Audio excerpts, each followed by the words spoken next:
Bonjour à tous et bienvenue dans cet épisode des connaissances naturalistes. Aujourd'hui, j'ai simplement vous présenter un extrait d'une vidéo que j'ai tournée dans le cadre de mes études. Ici, on va parler des insectes aquatiques et de toutes les petites bêtes qui se cachent sous les eaux douces. Moi, c'est vraiment un sujet que j'ai adoré discuter et adoré étudier parce qu'il y a vraiment plein de choses intrigantes, plein de choses que l'on ne connaît pas. Bref, je vous embête pas plus longtemps, je vous laisse avec la vidéo.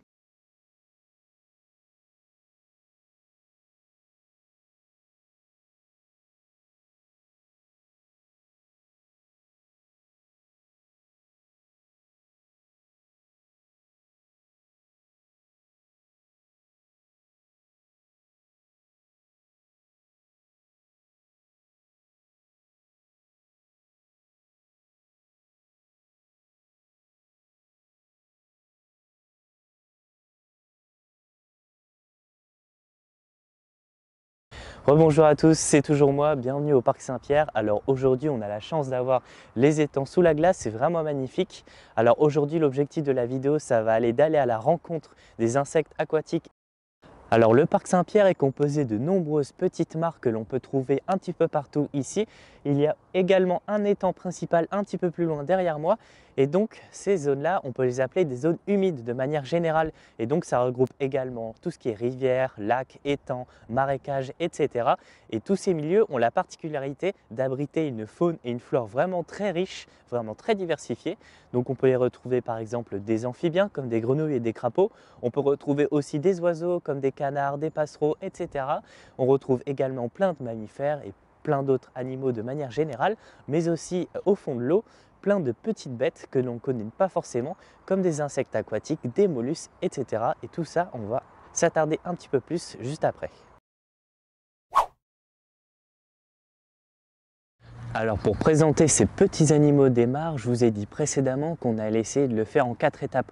Alors la première, ça va être de présenter les insectes aquatiques à proprement parler.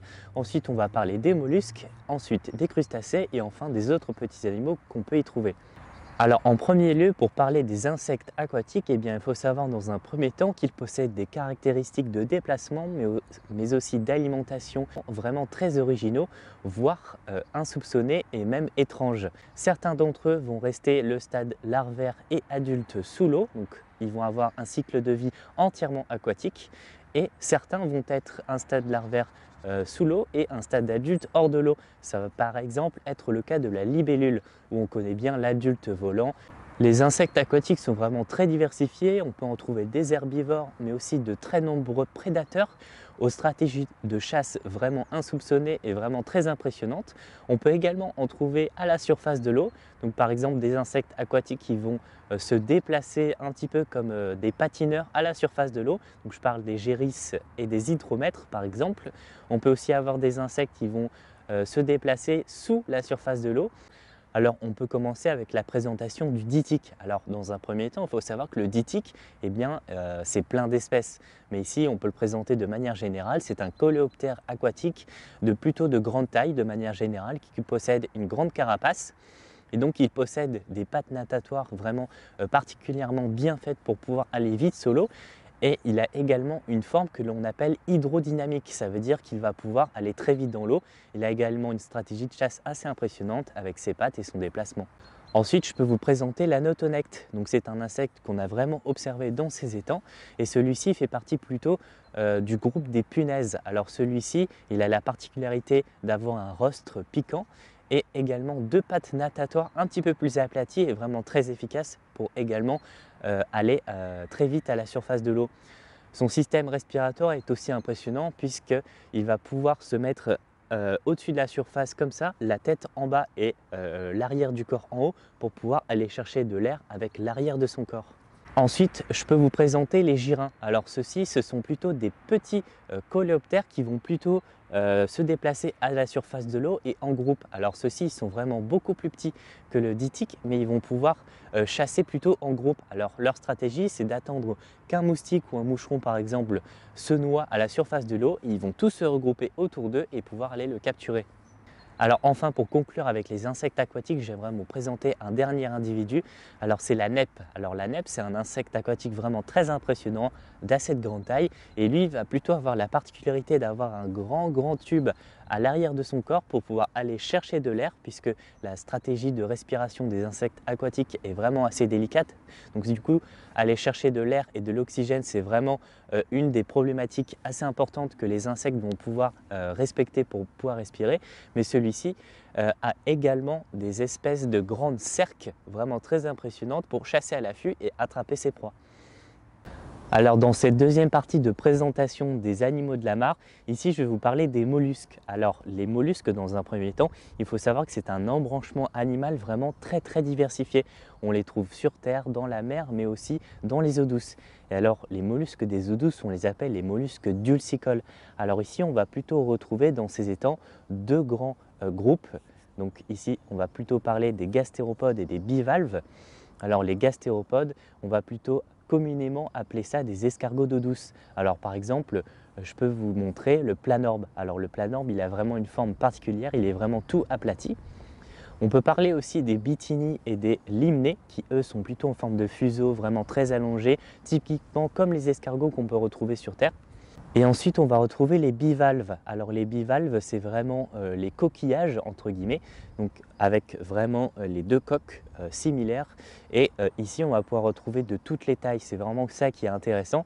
On va pouvoir retrouver des tout petits coquillages, mais aussi des très gros, comme les anodontes, qui peuvent mesurer jusqu'à 15 voire 20 cm de long. Et la dernière fois, on en a même retrouvé dans ces étangs. Donc c'est pour vous montrer que c'est vraiment très diversifié. Alors dans cette troisième partie, je vais vous parler des crustacés. Alors il faut savoir que les crustacés, d'après le Muséum national d'histoire naturelle, on recense environ 580 espèces en France métropolitaine de crustacés d'eau douce. Eh bien oui, si on parle des crustacés aussi des océans et des eaux de mer, on va avoir beaucoup plus d'espèces.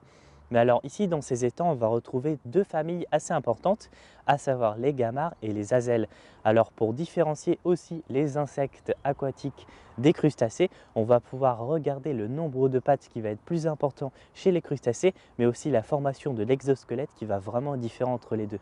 Alors dans cette dernière partie de présentation des petits insectes et surtout de tous les animaux qu'on peut trouver au fond de la mare, eh bien ici je vais vous parler de tout ce qu'on peut trouver hors de ces trois embranchements qu'on vient de discuter. Alors dans un premier temps, on peut trouver par exemple les sangsues, donc, qui appartiennent à l'embranchement des annélides, qui vont plutôt être des parasites des petits poissons dans les étangs. On peut trouver aussi des colamboles aquatiques, mais aussi plein de larves de diptères et de moustiques. On va peut-être aussi retrouver plein d'autres espèces d'annélides, etc. Alors enfin, pour conclure avec cette vidéo, il faut savoir que tout ce que je viens de vous présenter jusqu'ici n'est qu'une infime petite partie de tout ce qu'il existe en réalité.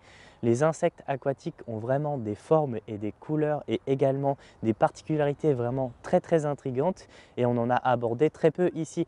Mais si je pouvais tout présenter, ça prendrait énormément de temps. Il en existe vraiment énormément et je vous invite à aller découvrir par vous-même tout ce qui peut se cacher sous l'eau. Ça vaut vraiment le détour.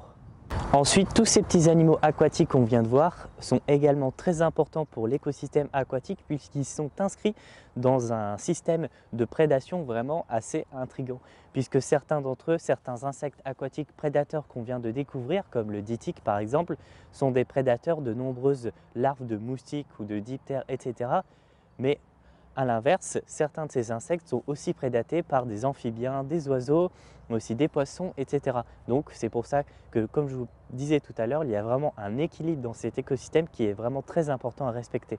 Malheureusement, de nos jours, les zones humides telles que les marais, les marécages, les étangs, les zones humides à faible courant sont fortement menacées par les activités humaines et donc les animaux inféodés à toutes ces zones humides le sont également.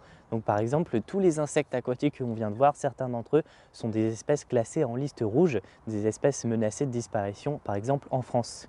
En effet, les zones humides sont fortement menacées par les activités humaines d'urbanisation, mais aussi agricoles.